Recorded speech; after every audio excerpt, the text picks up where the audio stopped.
Ladies and gentlemen, the Greatest Games podcast is back today with the great Jeff Koehler and Chris DeFazio. This is a neat episode where we talk about parents and some of the challenges that we have as coaches around our kids and parents and around our programs. It's a very thought-provoking episode that we can't wait to bring to you. Thank you for your patience as we have not had an episode since early December.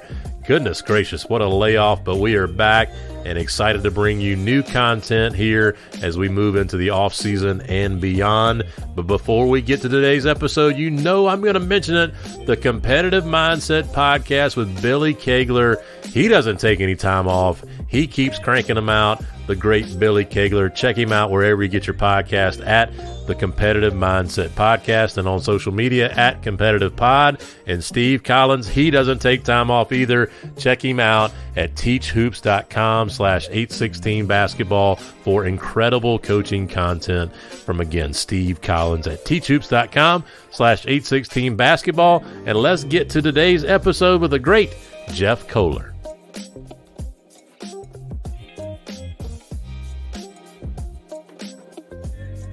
Hello and welcome to the Greatest Games podcast, brought to you by 816 Basketball. I'm one of your hosts, Brian Rosefield, and I'm joined by my co-host, Chris DeFazio.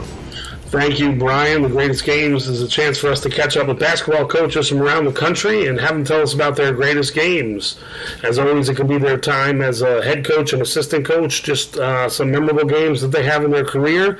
And sometimes we even like to get off topic from specific games, and we might do that a little today. That's right. Off topic is it is our specialty, I feel like. And, we might just talk about great games with great coaches, and we may even bring back great coaches that have been on the Greatest Games, and that's what we're doing today. Our second-time guest, I believe. We've had some triple guests, I believe, now, but coming back to us from Tenafly, he's the head boys coach at Tenafly High School, Jeff Koehler. Welcome back to the Greatest Games. Thank you for having me again, guys. Appreciate it. Well, Brian, by the time this airs on Wednesday, hopefully Coach Koehler's season will still be going on, but I just want to let you know that right now his team sits at 17-4. They qualified earlier in the season for the Bergen County Jamboree County Tournament, and they are the number 2 seed in the North 1 Group 3 playoffs, where they take on Pascack Valley on Tuesday, March 1st. So when this airs on Wednesday, March 2nd, we hope that Coach Koehler's season is still going on. Yeah, I sure hope so. We're playing Pascack Valley, Al Coleman, and we played them twice already, but you know that the third game is always the hardest. We saw it in the Jamboree this year with Don Bosco and Bergen Catholic. So we got our work cut out. We got my team. I love. It's probably one of my favorite teams I've ever coached. So I hope we can find a way to continue. Well, we're going to go ahead and speak it into existence, and we're going to act like that you did get that W.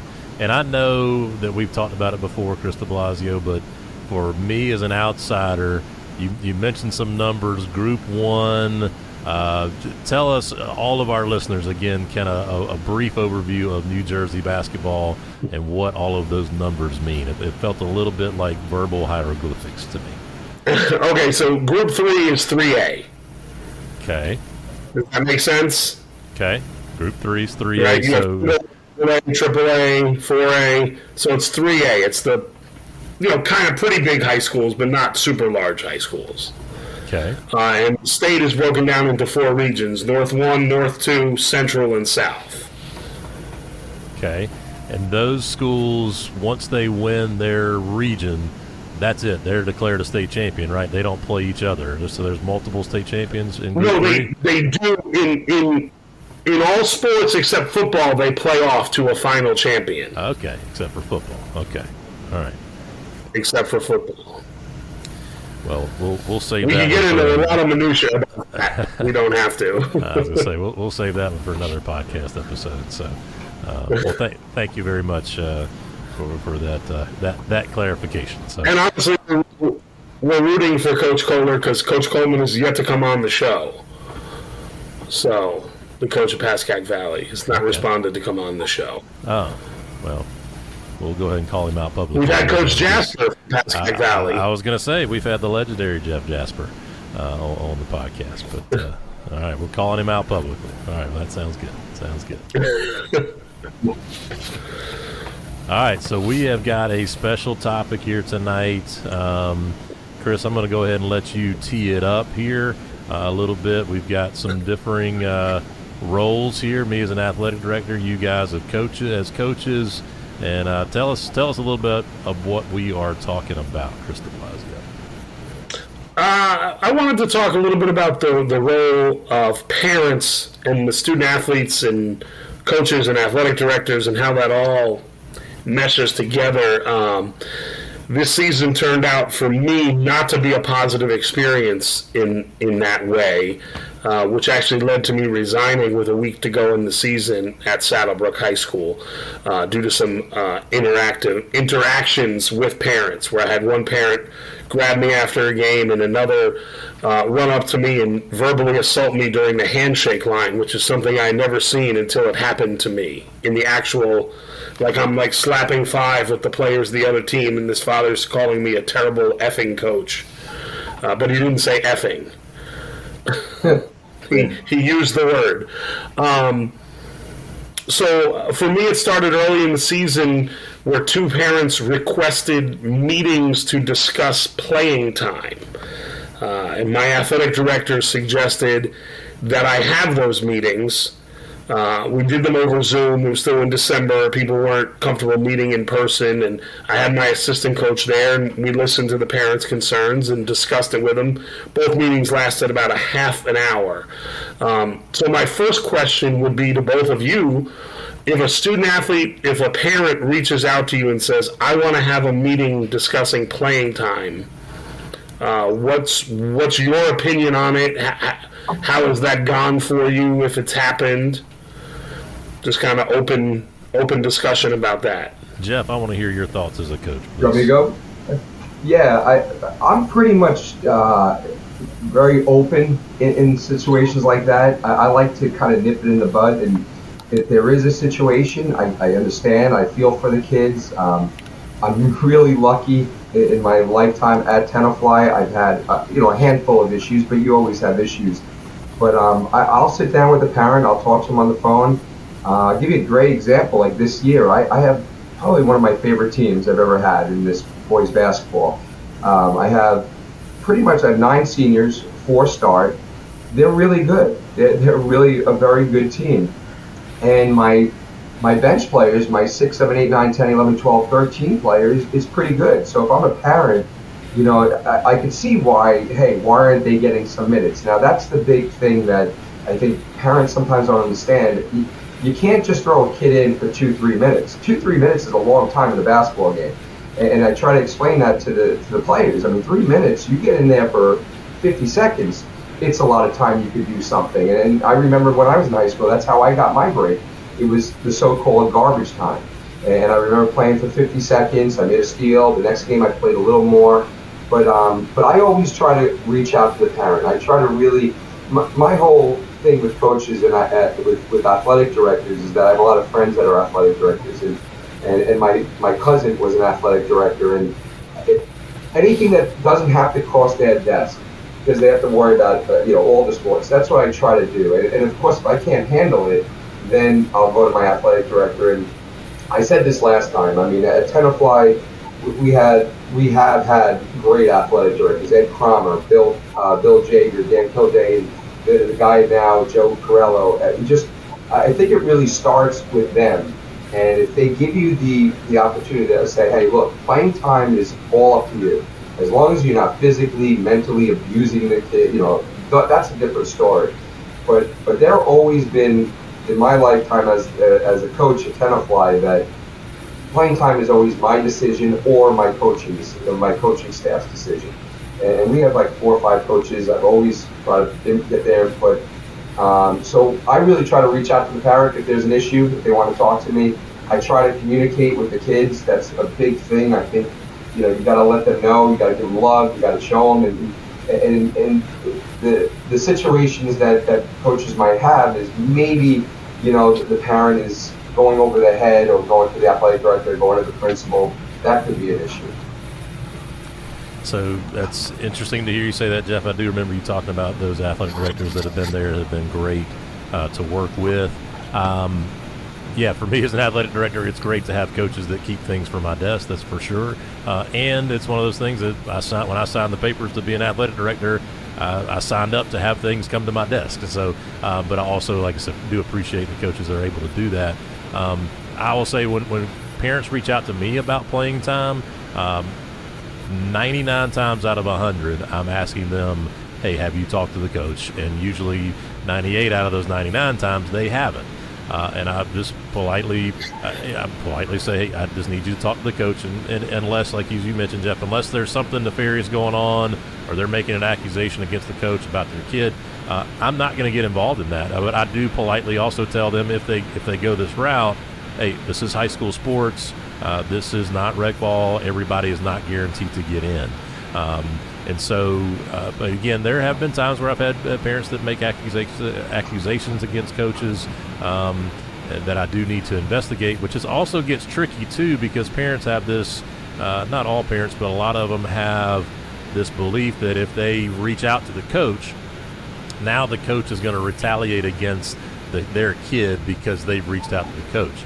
And so that's why they come to me. And so if they do share that with me and they want to remain anonymous, I have my ways of getting to the coaches without them knowing, hey, so-and-so's parent called about so-and-so. I can just stop by practice, which I'm there anyway, and I can pick their brain, ask them some questions, and then I can follow up with the parent if I need to. But it's interesting being a former coach. I followed the example of John Combs, who's one of our former guests here, great coach around here in the South Carolina area. He never, ever talked to parents about playing time. That was his policy. That was his rule. That was his procedure. I'm not going to talk to the parent. I will talk to the kid. And that was his thing. He wanted to be able to talk to the kid, have the kid take some ownership and show up and say, hey, coach, why am I not playing? I did break that rule one time in my career when I had a parent come back to our office, Chris DeFazio, remember where that was, and come in after a game and openly question me why his son was not playing. And I said, no, I can handle this. And it did not go well, of course. And so, but I wonder how y'all feel about that policy or that procedure of, hey, I'm not going to talk to the parents at all about playing time. What do you think about that? I have no problem talking to the parents. I actually even like falling. I love sitting with the parents. I like hearing what they're saying and just to see if they know basketball or volleyball or softball and a lot of times their perspective, you kind of have a dialogue with them. You don't want to get too close. During the season, I really don't communicate with the parents. But I always try to, talk to the kids, try to, if I know there's a situation that a kid might be upset. But I agree with you. I think the kid should communicate with the coach first. It's almost like, and I said this to you before, Chris, it's almost that a parent could do more harm with talking or complaining about playing time, because the kid could be great, boy, girl, whatever, it could be just an awesome kid, but you have some animosity because the parent just thinks that, hey, this should be happening, or you should be playing more, or it's really a kind of a bad situation. But communicating with the kids, and I'm lucky enough that I actually have a great story that I had a freshman play on a state finalist volleyball team. She started for me. It was great. The next year, somebody beat her out, and this girl that was a starter on the state championship finalist team was my daughter. And the very next year, she was on the bench. So, I had my wife yelling at me maybe, but the reality is that, you have these things over years that you can say, look, this is what happens. If you show me in practice and in games, you'll be playing. And at the time, I told my daughter it was a good learning experience for her. I'm like, you got to keep working at it. And she did, and she ended up starting the next 2 years. But it's something that every year, every coach, you have these situations that you could use. I have 2 Wally Pipp stories in my basketball team. My starting lineup was different, and a couple kids got hurt, a couple kids stepped up, and we went on a long, winning streak, and we just kept it all year like that. So, when you have situations that the kids see, it's a good situation for the program of whatever sport you're coaching. All right, Brian, our trivia question. Who's Wally Pipp? Wally Pipp, fantastic. I have no idea. Brian. Yeah, I'm sure amazing. Wally Pipp, first baseman for the New York Yankees, and wasn't feeling well one day and said, let the rookie start. And the rookie went on to start 2,130 consecutive games named Lou Gehrig. There you go. So, there you go. Thank you, Wally. Thank you for that gift there, Wally. Brian, you and I have talked a lot about things not only on the podcast but off the podcast, and you were saying, I know you have this thing at the beginning of the year where you meet with your coaches, and you talk about now your role is you're coaching coaches now. You're not coaching student athletes. And I know you have it's like a 17 point, it might be 11 points, maybe 17's made up, I don't know, of like things you want your coaches to do. And I believe one of them is to have a handbook or with expectations. And is a parent meeting involved in that, or is that sort of up to the coaches, a pre-season parent meeting? Yeah, that's a good question, and I'm happy to share that list. It's actually, I think we're over to 43 things now that it's not a well, pretty. That's just too many. It's a lot. It's not too many. It's probably not enough. It's not a pretty document, but it really is everything that our coaches at Ridgeview are responsible for. From fundraising to you name it. In this case, a handbook, yes, is required that I need to approve. And having a parent meeting, which is required. That's not a suggestion. They have to have a parent meeting, whether 6 parents show up or 60.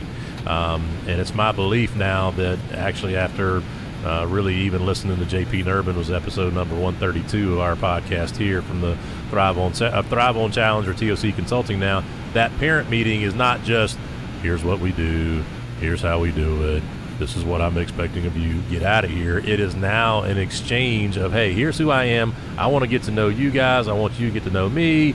And this is what I want to enrich your lives. I want all of our lives to be enriched through this parent meeting and really have a loving interchange there. And also, here's what I expect. Here's what I'm looking for. Here's how you can help type thing. So that is definitely a requirement. We have coaches at Ridgeview that do an absolute bang-up job of that.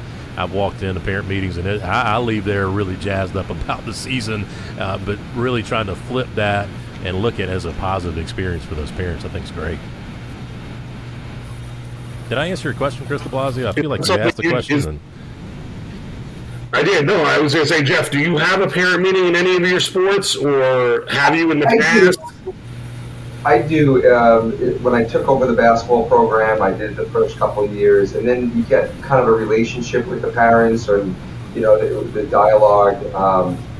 Softball, we go to Florida, so I always meet the parents there. Volleyball, I'll tell you, I got really fortunate. I mean, I have a great assistant coach, Megan Williams, who's been with me since basically the beginning. But volleyball, when I took over, there was no club teams. Nobody played club. Well, there was club teams, but none of my players played it. So it was basically they only learned volleyball from me. So over the last 10 years or so, we started getting club players, and it's just it's a little different, but I still I vacation with someone with volleyball. We go out. I have a good relationship. It's just a different sport. Basketball is a little bit more cutthroat. Softball is another whole animal to itself, and I don't understand how there could be ever playing time issues in softball, because if you go 0 for 15, you don't play the next day. I don't know how you could be playing. But my athletic director does a great job. All my athletic directors have done this, but Joe Koehler just did this the other night.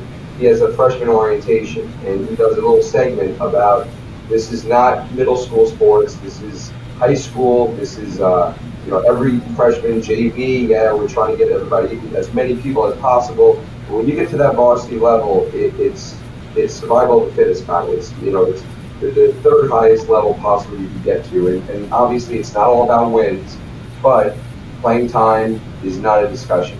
And he really kind of, and all the ADs have done that, but he's a little bit more animated about that. And I'm sure over the years it's definitely helped us with coaching at Tenafly. Like we have our doozies and all that, but for the most part, like I said, I've been pretty fortunate at Tenafly. I'll be interested to ask this question or hear y'all's answer to this question. I have an answer, but I want to hear. Jeff, we'll start with you. This is a tough one, I think, too. What would you ideally like parents to know about what they are potentially doing to their kid by arguing with you about playing time or coming to you about playing, whatever they're doing, or whatever this kind of overarching theme we're talking about is? But what would you like parents to know about maybe how they're potentially affecting their kids long term? Yeah, and I understand that they're looking out for their kid. I mean, look at the different generations. Like when we grew up, right? I mean, my parents would never talk to a coach. I mean, that was just it. It was just me, the coach, whatever I had playing time, that was it. But I would say, it's a great learning experience. Like, you're never going to like your boss. You're not going to always like your friend, whatever the situation is. You have to kind of deal with it and let your child deal with this and work it out. And basketball is great. And like I said, I have a phenomenal team right now, phenomenal parents. But basketball is going to be over for 9 of these seniors. Maybe 1 or 2 might go on. They're finished with basketball. They're going to tie their shoelaces up for the last time. Hopefully not for a while, but one of these days in the next couple weeks.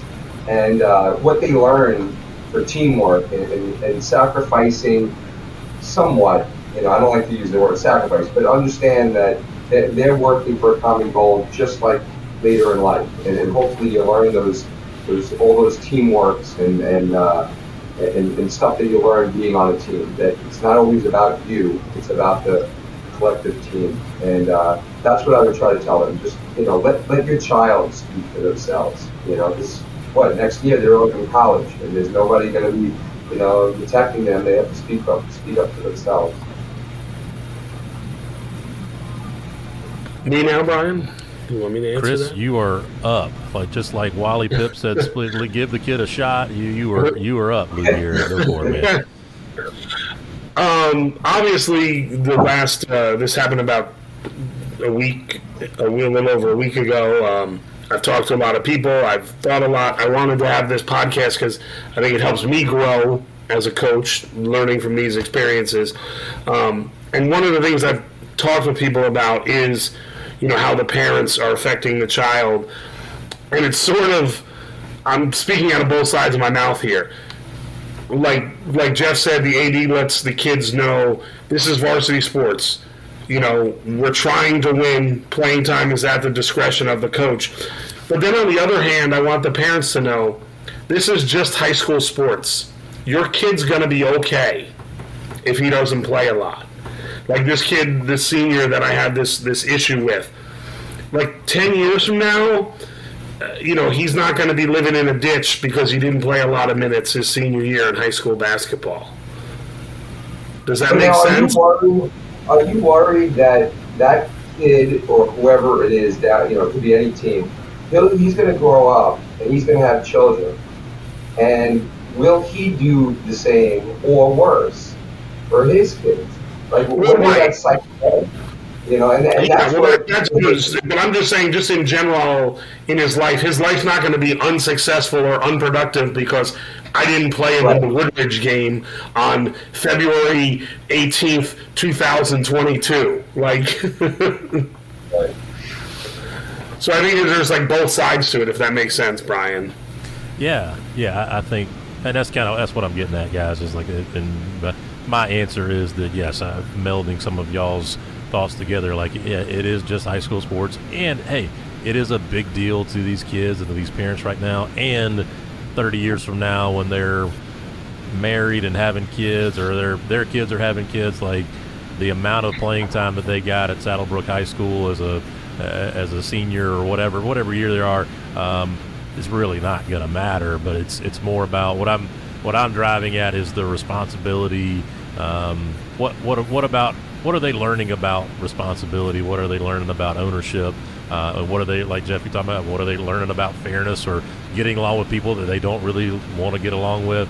And I think also, too, here, just speaking about Richland, too, the school district that I'm in and in the state of South Carolina, we are part of the issue, too, because we are marketing. We can't recruit, but we're out there pushing hey, here's our Jordan uniforms. Here, so if a kid is not happy with their playing time, but feasibly at another school, they can, if their parents say, hey, yes, that's fine, we're going to move you to another school or whatever. And so we are also kind of contributing to the same problem that we're talking about here, which I also kind of find very interesting. But again, as an athletic director, as a coach, I'm more interested in how these kids are growing through these adverse experiences. What kind of, we're recording this on a Sunday night. Tomorrow I am taking they call it a check ride with the FAA to get my private pilot's license. And if I screw up some maneuver or my paperwork's not in order, I'm going to fail.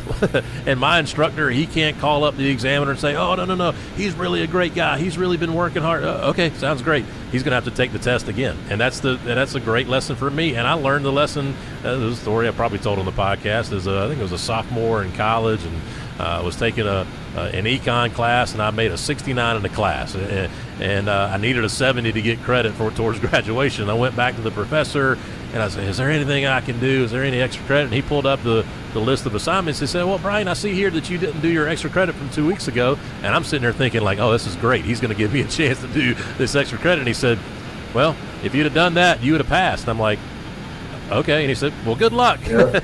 And that was it. And so I learned again, like, I can't sweet talk my way through things. I've got to do the work. And that's what with a long rambling answer, that's what I'm more interested in with kids and even adults. Did Dr. Rosefield call that professor up or not? Oh, he was so upset. No, he didn't. Of course he didn't. But when it came down to who was going to pay for the class to take to take credit or to earn the credit, that was me. I had to pay that extra $2,000 or whatever for some summer class so I could graduate on time. A little peek behind the curtain here. Yeah. I learned when I used to work on the island, Kismet. I used to bartend, and I worked my way up as dishwasher all the way up to bartender. And I was a seasoned guy, like a manager kind of. And guy came to the bar and then said, "Can I fill out an application for bartender?" And I'm like, "Oh no, we're all set for the summer." So my boss heard that and he called me over. And he's like, "Jeff, come over here." And he's like, "How do you know what I want?"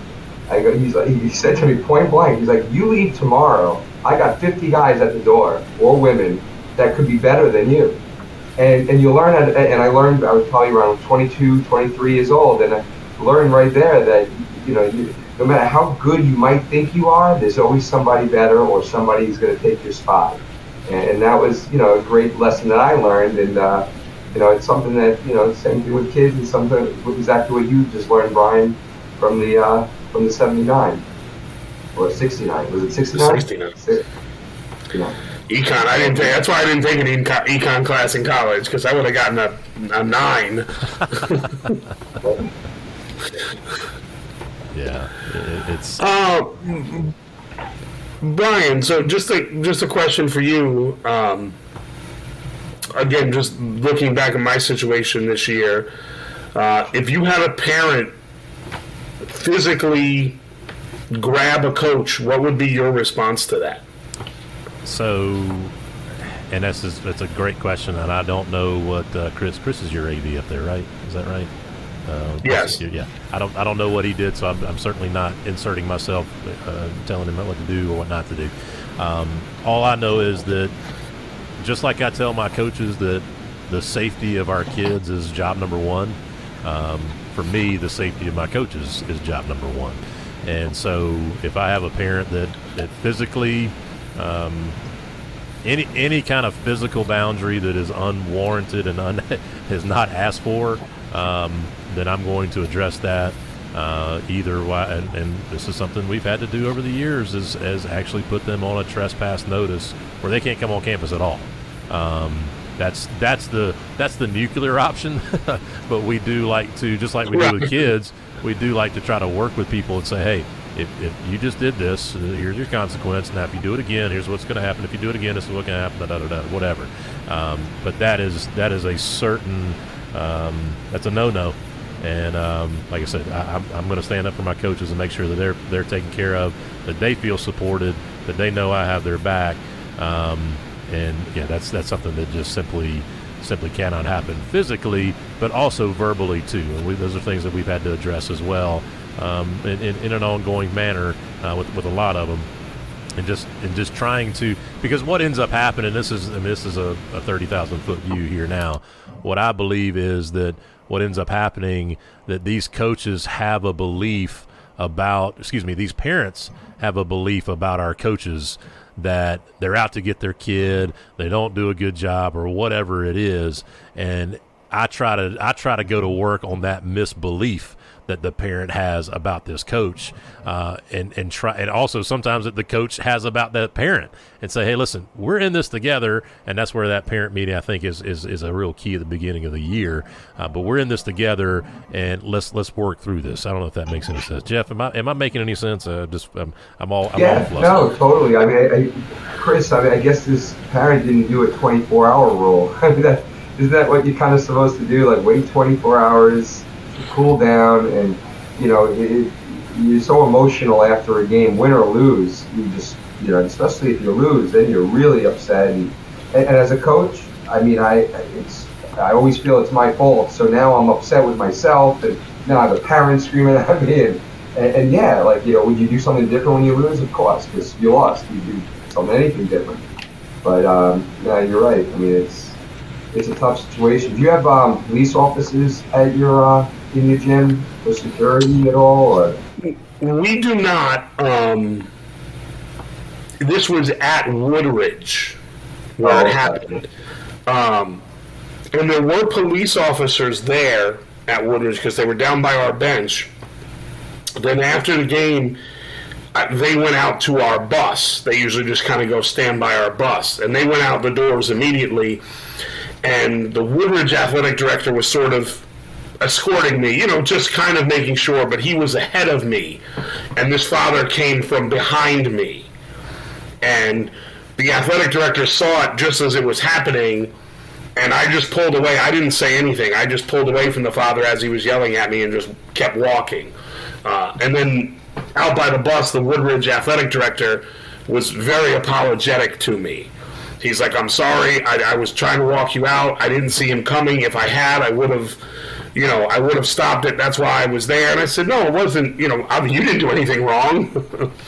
But at our home games, we do not have police officers there. It's frustrating because, I don't think whatever this parent does for a living, I don't think you would be better or know what to do better than him, because he's had years of experience, just like you have years of experience coaching. And I always marvel at that, just because I watched ER doesn't mean I can perform surgery. Now, I know basketball is a little different, but we watch basketball, and everybody does. And look, I'm a Jet fan, like you guys know, and I'll critique the coaches and all that. But in the end, you're not at practice. You're not seeing who performs to earn the spot. Right. So if a parent is upset that the kid's not playing, well, what am I supposed to do? Take a kid that deserves it out and put your son in or daughter in? So, yeah, I mean, you can't win. I mean, it's a little, coaching the three sports, it does drain you after a while. But again, a lot of times that's my pressure or stress I put on myself. Like I said, I mean,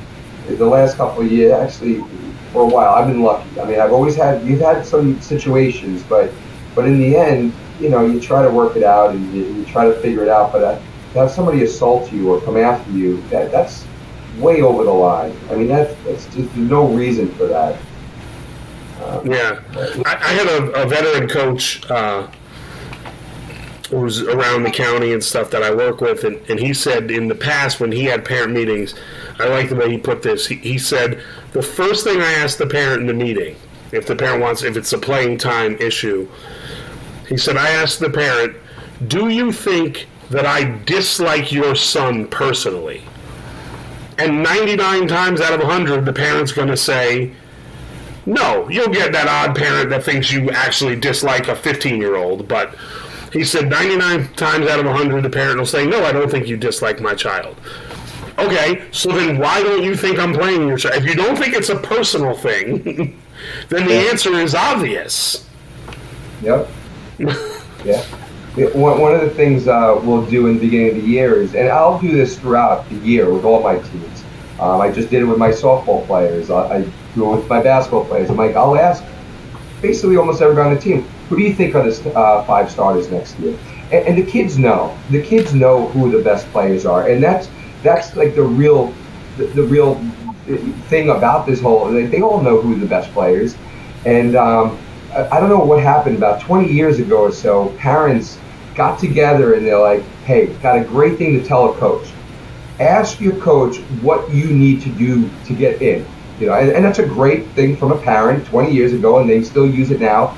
But I laugh at that because the kid knows what they need to do. They don't need a coach tell them, well, you need to box out. You need to make sure you get your handle better. You need to shoot better. The kids know it, but the parents want, get a dialogue, and that's not a bad thing to have a dialogue with your coach.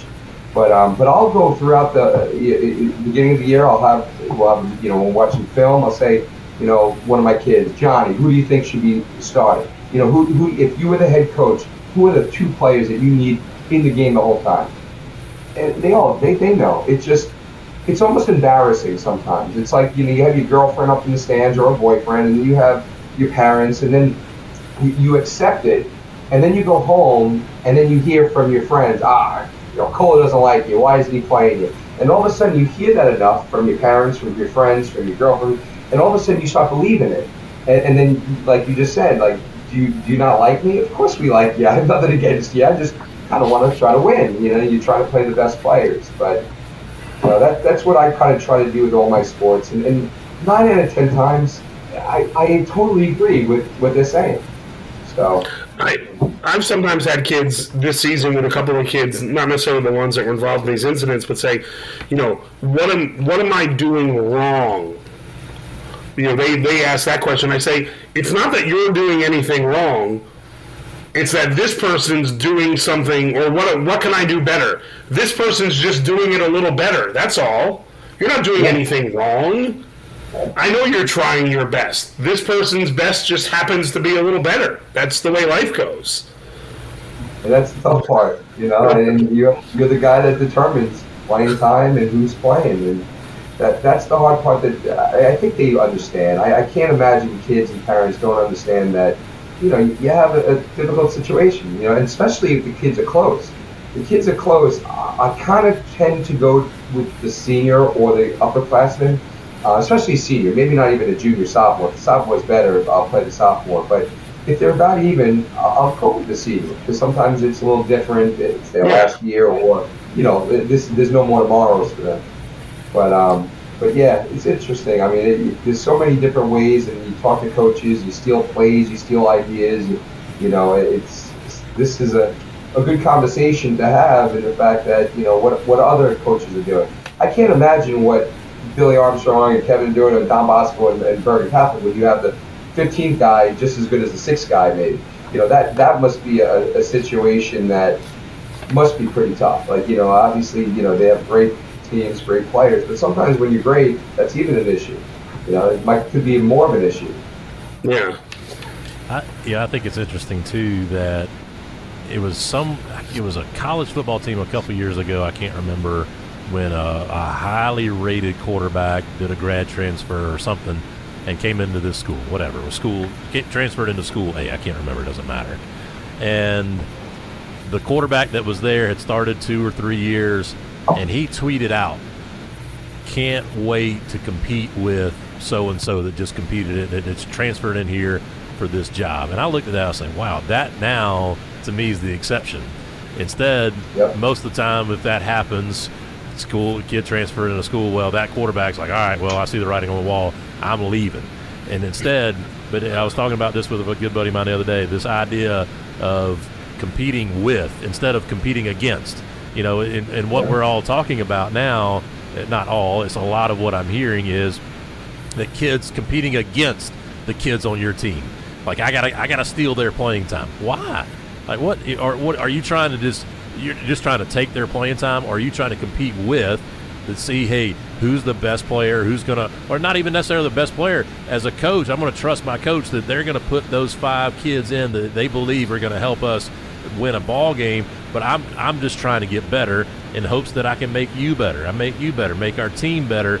that's the thing that seems to be lost in all of this as well, this idea of competing with and just the real privilege too that kids have that none of us really have the chance to anymore as adults, to play on a team, to help raise the level of our team through competition, through our own individual skill development, not whining about not getting playing time. It's just, I don't know. I'm off my soapbox now. That's why when you have kids that buy into it, it's even more special. You know, when you have your kids on the bench that they know they're not going to play, but you see them, the first one's off the bench, the loudest, that's what makes it really special, that you're not competing against each other, you're competing with each other, and you're trying to get a common goal, and that's to win a game. And again, if you don't win, you move on. But you do whatever you can, and you know, like I said, I have a couple guys on my team now that, you know, they're not playing a lot, but I'll tell you right now, in about 10 years from now, they're going to be CEOs of some corporation, making so much more money than us, and making it because they get it. They get what it's like to support other people. And that's what you want. Brian and I have talked about the example. I think Brian knows where I'm going. When we were at South Carolina, we had a walk-on player who understood that he was a walk-on and that he was never going to play in a game that ever meant anything. And he was a little point guard. He was really fast and a great defender. We had a good point guard who's now the head coach at Oklahoma State, Mike Boynton. And this walk-on, Sheldon Everett, who's where is he? Missouri State, Brian? Is he still there? He as is. An assistant coach? That's right. He is. And Sheldon knew his job was to make Mike a better player every day. Yeah. And that was his reward. When Mike would go out and perform well in a game at Kentucky or at Florida, Sheldon took pride in that. And that team went to the NCAA tournament, and Sheldon's name is on that roster, just like Mike's name is on that roster, the team that went to the NCAA tournament. Yeah. When we do scout, and I'm my scout team, I mean, there's nothing better than when my player is acting like the other team we're playing, and he's doing a great job, and he's making the players better, the starters or whoever that's playing. So you take a little pride out of it, and we try to make that competitive. In a situation, I remember my first year in basketball. I did that, and do you remember the guy from Teaneck, Washington? You remember that guy? He was great. James in Washington. Year? It was like 7 years ago. It was James in Washington. I think James was a freshman. Leandre Washington. And I had a kid that would act like him in practice, and I'm watching him, and he's kicking butt, like he's literally killing my starters. And then eventually, you know, within the 3-4 games, he was playing. So it gives them, and I love it because I have a couple kids that are, you know, I don't know if it's insecure or that they get down on themselves. So when they're the scout team, I'm like, you're not yourself. You are the Jumont kid. You are the, you know, you're not you. Just play like them. Chuck it up. Do whatever you want. And they feel more relaxed. It's almost like it's better that way. But, yeah. Brian, we had that. Do you remember? My first year under Coach Koehler, Georgia had a player, D.A. Lane, who would shoot from anywhere, and it would just go in, and he would be guarded, and he would chuck it, and we were getting ready to play them, and then it was Coach Cooper, John Cooper, told Travis Kraft he was going to be D.A. Lane in practice, and just told Travis to just let it ride, like you said, just let it ride, and Travis hit everything that day in practice. Just whenever you get it, shoot it, drive it against three guys. You know, our guys need to get used to that. This guy's going to get the ball and get it up on the rim. And I remember that practice, Brian, in the Carolina Coliseum, and Travis was just, he must have made 20 shots that day in practice and scrimmaging. He could flat fill it up, old Travis Kraft, I'll tell you that. It's still one of the greatest end of game plays drawn up from side out of bounds there to beat Florida. Travis hit 3 at the buzzer. That's right. Unbelievable.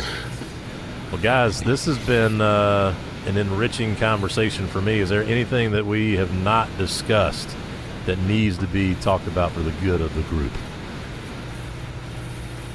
No, I don't think so. All right. Well, hearing none, Coach Koehler, we can't thank you enough for coming back, and it's an important topic, I think, as we head into the off season. Hopefully, some coaches have heard some things, some parents have heard some things, and maybe just make them think a little bit, cause them to think that I think it's one of those things. There's no right or wrong way, whether You talk to parents about playing time, or whether you don't, whether you have a parent meeting or whether you don't. My recommendation is that you do, and have a handbook and have policies and procedures that you follow.